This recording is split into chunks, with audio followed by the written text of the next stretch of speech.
¿Sabías que el hombre más fuerte de la historia no obtuvo su poder en un entrenamiento brutal, sino por un oscuro pacto desde antes de nacer?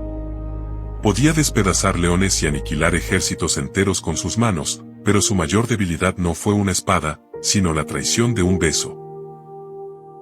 Antes de que este gigante caminara sobre la tierra, su destino ya estaba sellado por fuerzas celestiales. En una época de desesperación absoluta, donde el pueblo vivía aplastado, humillado y sangrando bajo la bota de hierro del imperio filisteo, una luz descendió de los cielos. Un ser de otro mundo se apareció a una mujer estéril con una promesa que desafiaba la lógica humana. Daría a luz a un niño, pero no a un hombre ordinario. Sería un nazareo, un arma viviente consagrada desde el vientre. La regla era simple, pero absoluta: jamás, bajo ninguna circunstancia, una navaja debía tocar su cabeza. En esas densas y oscuras trenzas residiría un poder antiguo, una fuerza sobrenatural capaz de quebrar montañas y aplastar imperios. Desde sus primeros pasos, el aire a su alrededor vibraba con una energía incontrolable, un presagio del caos que estaba destinado a desatar. El primer destello de su monstruosa capacidad no fue contra hombres armados, sino contra la furia salvaje de la naturaleza. Mientras caminaba en absoluta soledad por los viñedos de Timnat, un rugido infernal cortó el silencio. Un león joven, enorme y cegado por el hambre, saltó desde la maleza directamente hacia él. Para cualquier humano, esos eran sus últimos segundos de vida. Pero en ese microsegundo, el espíritu divino lo invadió como un relámpago. Sin empuñar un arma, sin un escudo para defenderse, recibió el impacto de la bestia de frente. Sus manos, duras como el acero forjado, agarraron las mandíbulas del león. Con un movimiento brutal y escalofriante, desgarró a la fiera por la mitad como si estuviera rompiendo un simple trozo de pergamino viejo. Dejó el cadáver destrozado tirado en la tierra y continuó su camino, en silencio, guardando el sangriento secreto de su invencibilidad. El verdadero terror de los filisteos comenzó cuando despertaron la furia de su corazón. Tras sufrir una amarga traición y perder a su prometida por culpa de los líderes filisteos, su venganza no fue un simple ataque, fue una obra maestra de destrucción psicológica y económica.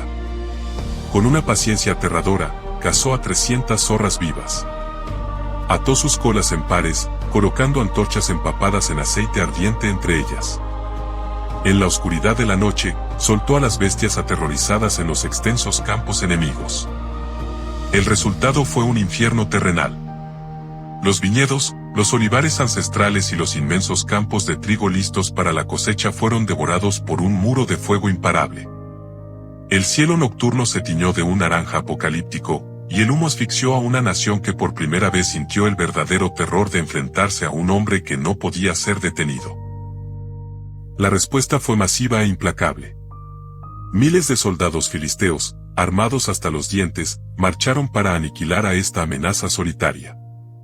Acorralado y entregado por su propia gente, que estaba paralizada por el miedo, fue atado con cuerdas gruesas y nuevas. Los filisteos gritaron victoria prematuramente al ver a su pesadilla encadenada. Pero el triunfo se volvió cenizas en sus bocas. Con una simple flexión de sus enormes músculos, las sogas se derritieron como linos cerca del fuego. Desarmado, miró al suelo polvoriento y encontró los restos óseos de un animal. Tomó la mandíbula fresca de un burro, un arma primitiva y grotesca, y se lanzó contra un ejército entero. El valle resonó con el sonido de cráneos crujiendo y armaduras destrozadas. 1000 guerreros de élite cayeron masacrados, uno por uno, ante el huracán de violencia desatado por un solo hombre. Sin embargo, el acero más impenetrable puede ser fundido por el calor adecuado. Su perdición no llegó montada a caballo, ni empuñando una lanza, sino caminando suavemente con un vestido de seda. En el valle de Sorek, sus ojos se cruzaron con Dalila, una mujer de belleza letal, astucia incomparable y una mirada que ocultaba veneno. Los señores del imperio, desesperados y humillados por sus derrotas continuas, acudieron a ella en las sombras.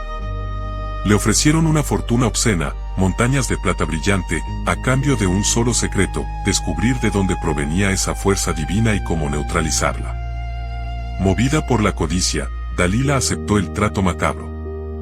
Usando su cuerpo, su encanto y falsas lágrimas de amor, comenzó a tejer una red psicológica alrededor de la única mente que ningún ejército había podido doblegar. Noche tras noche, en la intimidad de su alcoba, comenzó el juego mortal del engaño. Dalila le rogaba, acariciando su rostro, que le revelara su debilidad.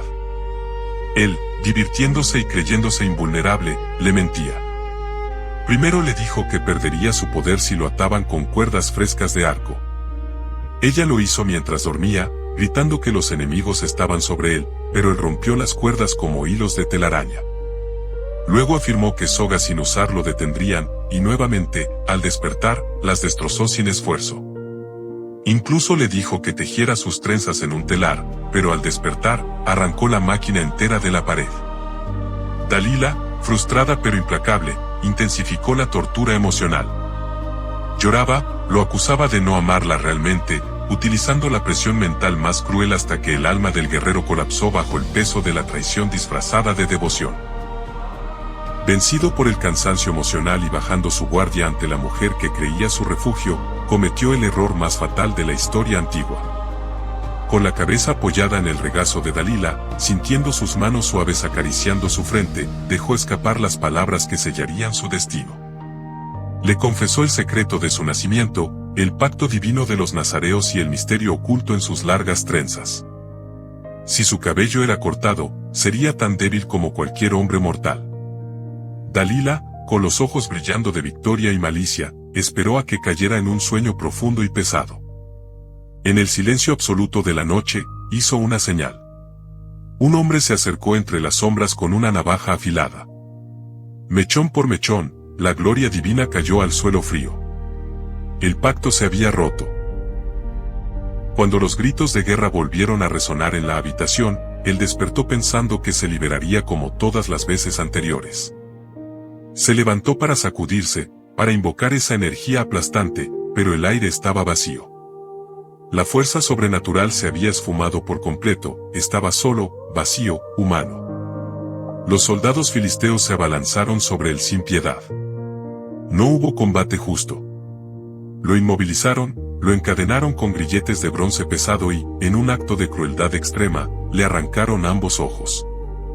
El gigante invencible fue arrastrado en la oscuridad, humillado públicamente, convertido en un esclavo ciego y miserable, empujando una pesada rueda de molino en la prisión de Gaza, mientras el imperio enemigo celebraba la caída de su peor pesadilla. El tiempo pasó en las sombras de la mazmorra. Humillado, roto y sumido en la oscuridad perpetua, nadie notó un pequeño detalle: el cabello de su cabeza comenzaba a crecer de nuevo. Llegó el día de la gran festividad. Miles de filisteos, desde los señores de la guerra hasta los ciudadanos comunes, abarrotaron el inmenso templo del dios Dagón. Estaban borrachos de vino y arrogancia, celebrando que su dios había triunfado sobre el dios de sus enemigos. En medio de la euforia, exigieron que trajeran al gigante ciego para burlarse de él. Lo colocaron entre las dos columnas centrales, el núcleo estructural que sostenía el peso aplastante del techo del templo. El ruido ensordecedor de 3000 voces riéndose de él llenaba el enorme recinto. En medio del caos y las burlas, él le pidió al joven que lo guiaba que le permitiera tocar las columnas principales para apoyarse. Con sus manos curtidas reposando sobre la fría piedra, levantó su rostro sin ojos hacia el cielo. Desde lo más profundo de su alma destrozada, emitió un último clamor, una oración ahogada por la desesperación. Pidió fuerza, solo una vez más, para vengar sus ojos y cumplir su propósito final. Sintió la energía vibrar nuevamente en sus músculos. El poder divino inundó sus venas. Con un grito desgarrador, empujó las inmensas columnas de piedra. La estructura crujió violentamente. Las bases colapsaron. El techo inmenso se desplomó como un meteorito sobre la multitud. En un instante de destrucción apocalíptica, el hombre más fuerte del mundo mató a más enemigos en su muerte que en toda su vida, cerrando su trágica historia bajo toneladas de escombros. Si esta historia te hizo ver que hasta los más fuertes pueden caer, comenta la palabra secreto y suscríbete para no perderte el próximo relato épico. Tu apoyo nos ayuda a seguir trayendo estas historias.